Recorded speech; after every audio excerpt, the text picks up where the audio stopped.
A girl stands center stage, motionless. She's wrapped in blood-soaked robes, not theatrical red, real blood. Dried and fresh, streaked across her body like brushstrokes of ruin. Her bare feet twitch, then begin to move, slow, uneven, like a marionette waking from a nightmare. Each step leaves a wet print on the cold marble floor. Her eyes are hollow. Twin voids that once held laughter, now burned empty by memory. She stares past the walls, past the centuries, seeing everything and nothing. Her mouth is open, trembling. A wound, not a voice. No sound escapes. Her jaw quivers, as though trying to scream, but only silence drips from her lips. A voice. V.O. She told her story, without a single word. The girl dances now, but it's not a performance. It's a war. Her limbs lash out, like broken wings. Her body twists with a desperate urgency. Each motion, a scream written in flesh.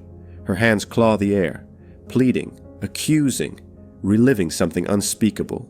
Blood splashes as she spins. The silence tightens, louder than any cry. The shadows around her begin to pulse. The lights flicker, then surge, then die. A beat of pure silence, then the faint sound of weaving thread, rhythmic, patient, inevitable. Before the blood, before the silence, before her dance carved history into flesh. There was a kingdom, a cavernous hall of stone and shadow. Sunlight streams through tall, arched windows, scattering gold across the marble floor. But light does not chase away the weight in the air. The chamber breathes authority. Statues of gods loom from every column. Ares with his spear, Zeus with thunder in hand, Athena cloaked in justice. Yet even their carved gazes seem indifferent. Their silence is ancient, complicit. This is a room where power whispers and duty screams without sound. At the center, elevated on a modest dais, sits King Pandion, ruler of Athens. He is a man carved from his own throne, proud but weary. His robe hangs heavy with age and responsibility. His crown, more burden than glory. His eyes scan the room, but never rest. Flanking him are his daughters. Procne, the elder, stands poised like a blade sheathed in velvet. She has grown into queenship, draped in rich Thracian silk. Her presence is still, regal. A queen not by desire, but by arrangement. Her face betrays no emotion. But there's a tension in her silence, like a song held in the throat. And Philomela, younger, untouched by statecraft, wild-eyed and golden-hearted. Her youth pulses like a flame. She is not rebellious, just unwritten. She wears Athens still. White linen, olive leaves in her braid, a laugh that echoes beyond protocol. There is music in her stillness, and fire in her curiosity. The court murmurs, low and ritualistic. Nobles watch with half-masks of respect. Priests chant quietly by the doors. Daughters are currency, sons are legacy. Women marry into alliances like rain fills a river, swallowed, reshaped. Then, the heavy doors part. King Tereus of Thrace enters, a bear of a man, tall, broad-shouldered, armored even in his formal robes. His voice is smooth, his tone measured, his face wears both charm and conquest. A warrior's gait, a predator's smile. He bows before King Pandion, just enough to be convincing. He brings greetings from Thrace, and a request. With the king's blessing, he asks to escort Philomela northward. Let her visit her sister, Queen Procne. Let this journey, he says, bind their realms tighter. As he rises, his eyes linger. Too long on Philomela. The court does not notice, but her sister does. Procne's eyes flicker, the briefest twitch of unease. King Pandion studies Tereus. His fingers tap the armrest of his throne. One beat, two. He is a king, a father, a strategist. Trust is a luxury rarely afforded. He looks at Philomela, so full of life, then at Procne, bound already to this man. His silence stretches like a taut string. Finally he speaks. Philomela is dear to him, he says, as is the peace they've kept. If this journey strengthens blood and bond, so be it. But let her be guarded. Let her be honored. Tereus bows again. By my life, he promises, she shall be. Procne lowers her eyes. Her lips press thin.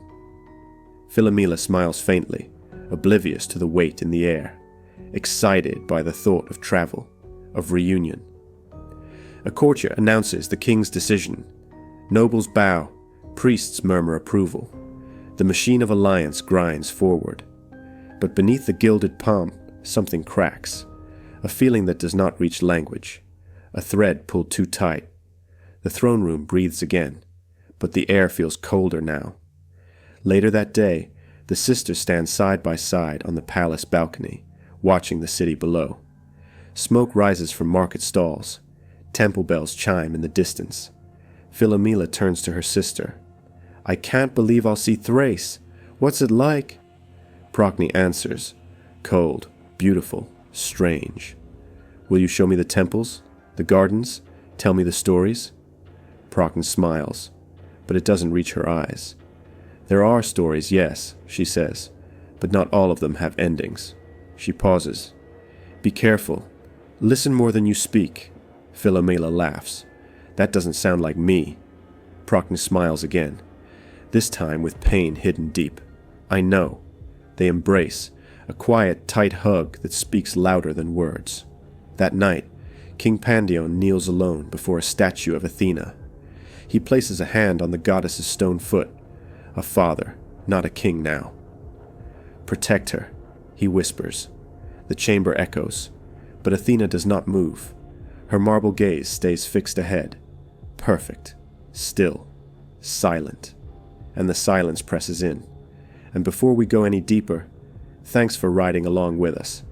We love crafting these stories, and if you're feeling it too, a quick subscribe keeps the journey alive. A long stretch of winding path carves through the hills. The sky hangs pale and watchful. The sun, a low scrying eye. Heat shimmers above the stones, but a chill rides beneath it. Philomela sits upright on her horse, eyes sharp, scanning the endless road. A golden scarf trails behind her in the wind, but her expression is far from carefree. No smile has touched her lips in miles. Her fingers grip the reins like she's holding on to certainty. Beside her rides Tereus, silent, still armored, though the ceremony is over. His sword flashes dully in the sun. The creak of leather and metal is the only sound between them. He finally speaks. We won't reach Thrace today. There's a place nearby. A waiting house, quiet, close to the palace. Philomela nods slowly. All right. But her fingers tighten. Her horse snorts, sensing what she won't say aloud. Up ahead, the road bends into a forest.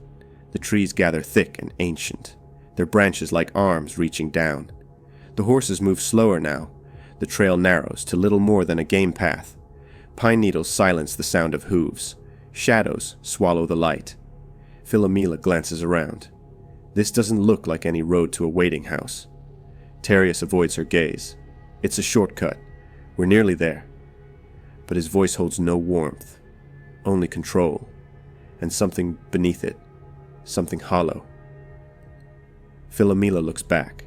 No guards, no other riders, only trees, endless watching trees.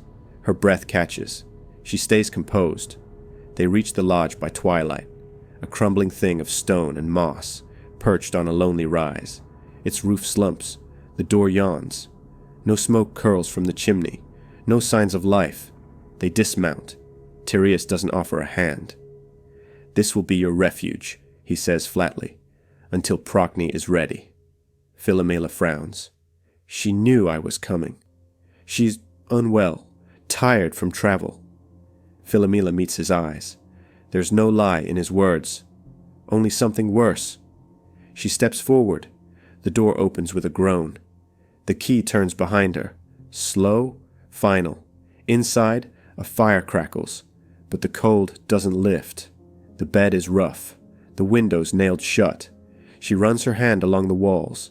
Thick, unyielding stone. In the glass, her reflection stares back. Warped, watching. She whispers to herself, "This calm. It's the stillness before the storm." Outside, the wind rises into a low animal howl. Not weather, a warning. The forest holds its breath, and the night presses in. She thought the world had grown quiet, but this was not quiet. This was the hush before something breaks. The door closes. Tereus, the king, the protector, the husband of her sister. His smile still plays soft, but now it stretches too far, past kindness, past decency. He is not here to deliver her. He's here to take. The fire crackles.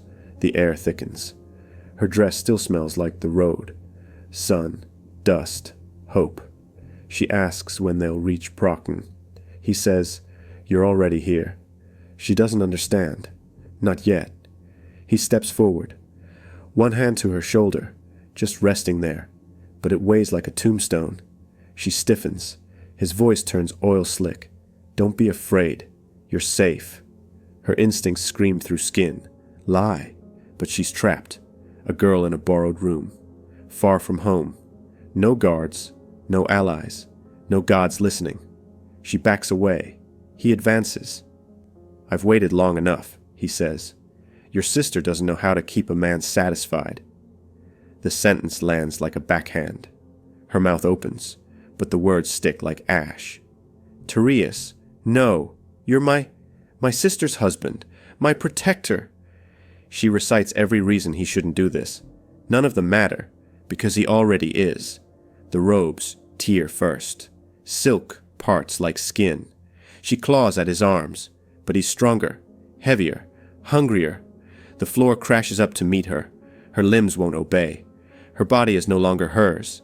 It's a thing he pins, claims, owns. No screaming, no echo.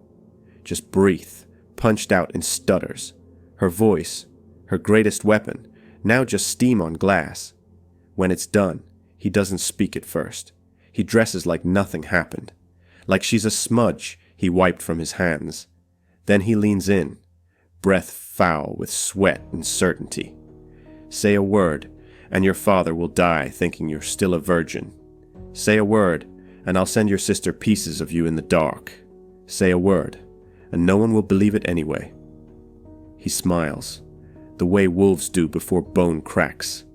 Then he leaves, and silence settles in. Not peace, not sleep, not death. Something worse. She stares at the ceiling, a girl carved open. A name about to disappear, but she does not vanish. Her breath returns, her fingers twitch. Somewhere beneath the wreckage, a thread begins to form. She doesn't know it yet, but she will not stay voiceless. She will scream, with silk, and the world will bleed. The chamber still reeks of sweat and ash when she does the unthinkable. Philomela drags herself upright, bruised knees trembling. "I will tell Brockton everything," she says. 6 words, hoarse, ragged, sharp as flint. They strike Tereus like a thrown torch, and then he explodes. He storms forward, boots cracking floorboards. One hand yanks her hair, the other shatters a platter. He pulls a shard from the wreckage, metal singing a single vicious note. "You'll tell no one," he growls. She smells iron, his breath, the shard, her fate. Still, she doesn't look away. Her eyes say what her tongue soon cannot. "I will not vanish," he snarls, forces her jaw open. Fingers gouge her cheeks. The shard flashes and dives. Agony. The world detonates in red. Tongue rips like wet parchment. Blood fountains, hot, metallic, coating fists, dress, floor. Her scream breaks mid-flight, shatters into a gargled roar, half cry, half drowning. Sound ends. Pain widens. She collapses, choking on copper. Terius stands above her, triumphant. In his fist, a writhing scrap of flesh, her voice, made visible. He flings it into the fire. It hisses, shrivels, turns to silence. "Now," he whispers, "keep your secrets, Nightingale." He wraps her jaw in linen, white to crimson in seconds, then drags her through halls where servants do not look up. Fear seals every mouth but hers. Outside, Thrace howls, wind keens through cedar trees, like mourning flutes. He rides hard. She's slung across the saddle, bleeding, mute. By dawn, they reach the edge of nowhere, a rotting hunting lodge, shutters nailed shut. He throws her onto the floor, tosses stale bread beside her. "Stay alive if you wish. No one will hear, no one will care." The door slams, hooves vanish, silence blooms. She lies in that silence, counting heartbeats against death. Her tongue is gone. Her story is not.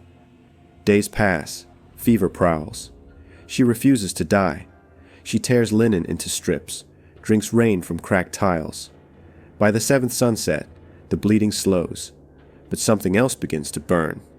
She claws open a boarded window, finds an old loom, half rotted, half waiting. From her ruined dress, she unthreads silk and brocade. Each strand, a nerve, a memory. She teaches her fingers to speak. She weaves the forest, like prison bars. Then Terius, a black wolf, crowned in thorns. Then herself, a bird with a bleeding beak. Blood becomes dye. Pain becomes pattern. The shuttle clicks, the story grows. And when the tapestry unfurls, the world sees what he tried to silence. He thought he buried her voice. He planted it. And now, a forest of vengeance is rising. Stone devours sound. Darkness drinks color. In the hunting lodge that cages her, Philomela breathes dust and memory, counting silence like heartbeats. No chains, only walls. Only the wound where her tongue once lived. To the world beyond the forest, she is already buried. Days bleed together. Light slices through a warped shutter, carving the room into bars of gold and black. Mice whisper beneath the floor. Wind claws at the roof. Sometimes she imagines those sounds are messengers, but they carry no rescue. Only the truth. No one is coming. Still, something inside her won't die. A pulse that says, "I am here." She searches the room with shaking hands. Splintered chairs, rusted nails, a heap of wool, an old loom leaning like a door. Her fingers pause on it. Wood meets flesh with a dull thud. The first try is chaos. Blood spills when she bites the thread. Tears blur color. But the shuttle slides. The heddles lift. A red weft crosses a field of black. Her hands recall harmless patterns from childhood. She destroys them. Harmless is over. Every thread now must wound. Weaving becomes ritual. At dawn, she gathers fiber, wool, strands from her gown, even gray hairs from fur. At noon, she stains them with soot. At dusk, she weaves by firelight, eyes raw, fingers blistered. Pain becomes punctuation. The tapestry is no decoration. It's war. Here, a laughing girl in spring robes. There, a black wolf wearing a crown, blood at its jaw. Between them, a white bird, tongue pierced, bleeding into roots. The story is not neat, because the crime was not neat. Thread litters the floor like shed veins. She drinks rain, eats scraps, sleeps only when her body drops. In dreams, she hears Tereus. No one will hear you, but she wakes to the loom answering, "They will." Time warps, weeks or centuries. The lodge shrinks behind the growing cloth. With each panel, her spine straightens. The tapestry becomes her armor. When it's done, it towers above her. Heavy as prophecy, threads shimmer like breath. Wolf licking blood, bird straining, tears falling forever. She folds it with care and dread. The next step could kill, but silence already has. She carves a nightingale sigil under a floorboard, just in case. Fog thickens outside. She drags the bundle to the door. At dawn, a shepherd boy appears. Fear grips her. It's a man, but she steps forward. The night writhes with frenzy. Thracian streets echo with drunken laughter, flutes and shrieking pipes. Torches sway like wildflowers in the hands of dancers, bodies spinning under the spell of Bacchus, god of madness, ecstasy, and abandon. And amid the chaos, Procne vanishes. She moves like a shadow through the corridors of the palace, cloaked in a servant's shawl, unseen by revelers too intoxicated to notice a queen's absence. Her heart pounds, not from fear, but from fury, from anticipation. Every step she takes is lit by twin flames. Love for her sister and hatred for the man who betrayed them both. She carries no weapon. Her vengeance is not forged in steel. It breathes beneath her skin, waiting, past the kitchens, past the sleeping guards, deeper into the stone belly of the estate. The air thickens, damp, cold, still. She finds the hallway just as she remembers it from Tereus's careless words months ago. An old hunting lodge we rarely use. A lie. The door at the end is heavy, iron-bound. A padlock rusts against the wood. She jams a pin into the keyhole. Her hands are shaking, not from fear, but from the storm inside her. The lock gives with a moan. The door creaks open, and there she is, Philomela, a figure hunched in the dark, gaunt and feral, hair a-snarl around a hollow face. At first, Procne thinks she is asleep, or dead, but then the girl lifts her head, and their eyes meet. Time stops, no words, just recognition, sister to sister, blood to blood, pain to pain. A whimper escapes Procne's throat as she rushes forward, falling to her knees before her. She wraps trembling arms around Philomela's broken body, clutching her like something sacred. The silence between them is not empty. It is dense, heavy with everything that cannot be spoken.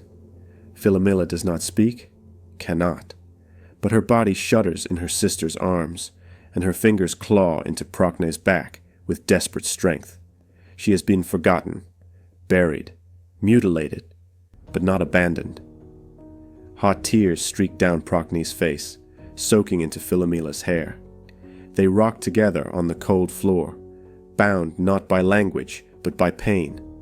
And under that pain, purpose. Philomela pulls back. Her lips cannot form gratitude, but her eyes blaze. They blaze with rage, with clarity, with a hunger for reckoning. They do not need to speak. The silence has already made them sisters. Twice over. Once by birth, now by vengeance.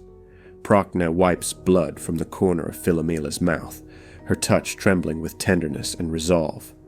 She helps her stand. Together, they step out into the corridor, one limping, the other guiding, both reborn. The night swallows them. Above them, the festival rages. But down below, something more ancient awakens. Older than gods, deeper than justice. A silence that moves with purpose. A vengeance that has found its voice. The house is still. Outside, the festival rages. Drums, screaming laughter, wild masks. But inside, silence waits. Not peace, judgment. Procne stands in her son's doorway. Ides, her boy, soft breath, long lashes. Once, she sang him lullabies. Once, he trusted her completely. But something inside her has already broken. She steps forward. Her hands do not shake. Philomela waits nearby, her face pale, unreadable. No tears, no hesitation. The thread has been pulled. The tapestry must finish. Procne touches her son's cheek. He stirs. Mother? Yes, she whispers. Come with me. She leads him by the hand. Downstairs, to the kitchen. Her grip is gentle. Her heart is not. Philomela watches. Her eyes follow the child. No voice left to warn him. Only memory of what she lost and what he carries. The blood of Tereus, a child born of love. But love has turned, and ignorance cannot protect him. The chamber is dark. The knife gleams, There are no cries, for long, just the halt of breath, the drip of blood on stone. The sisters do not flinch. When it's over, they move like priestesses at an altar. No words, no prayers, only purpose. Meat is carved, bones cracked. The pot boils, steam rises, garlic, herbs, and something else. A feast is prepared, a mockery of motherhood, a ritual of revenge. By the time Terius returns, the table is set. He enters laughing, drunk from the festival. "Surprise!" he grins. Philomela stays hidden. Procne serves him. He eats. "Delicious," he says. "Rich, tender."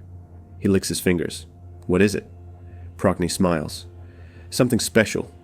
He lifts the bowl, drinks deep. "You've outdone yourself." Then Philomela steps forward. She carries something, wrapped in cloth. Her movements are slow, ceremonial. Terius pauses. "What's this?" She drops the cloth. A head rolls onto the table, eyes closed, lips parted. Idis. The world holds its breath. Terius stares. No, this isn't real. But Philomela says nothing. Her silence is louder than a scream. Then Procne speaks, voice low, guttural. "You fed on your son. The same mouth that silenced her now devours your own blood." Terius reels back. Horror twists his face. He howls, not words, but a beast's cry. He throws the bowl. Stew splatters the walls like gore. "You witches!" he screams. "You demons!" But the sisters do not move. They stand before him, not victims, not wives, not mothers, avengers. Terius storms through the palace like a beast unchained, his mind scorched, his mouth still tainted with the taste of what he's done. His own son's flesh, the truth, the humiliation, it curdles into something feral. He grabs his sword, still slick from older sins, and charges through the halls, bellowing names that once meant love. Procne, Philomela. The sisters run, not from fear, but because there's nothing left to say. He's no longer a man, only fury wrapped in a crown. His blade flashes. He slashes at air, at walls, at servants, at shadows. Blood, he thinks. Blood will erase it all. But Olympus has seen enough. The gods descend, not with thunder, but with sorrow. The earth groans, trees bow, the air thickens, time begins to tear. Terius lunges, eyes wild, mouth foaming. The sisters turn, hands clasped, and then they rise. Their feet lift from the earth, skirts unfurling like wings. The sword swings through nothing. Terius stumbles forward, reaching, raging. Too late. The world has already begun to change. The change is not asked for. It is given. Not mercy, not escape. Something older than justice. Metamorphosis. Philomela falls to her knees. Her body trembles, arms reaching toward a sky that does not answer. She cannot scream, but something erupts from her. A sound, a song.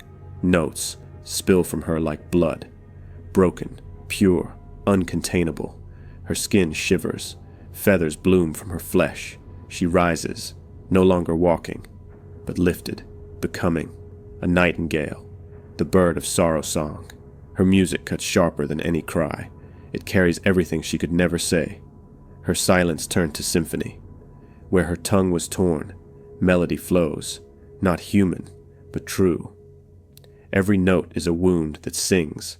Beside her, Procne trembles. She closes her eyes, remembers her son, her sister, her rage, and lets go.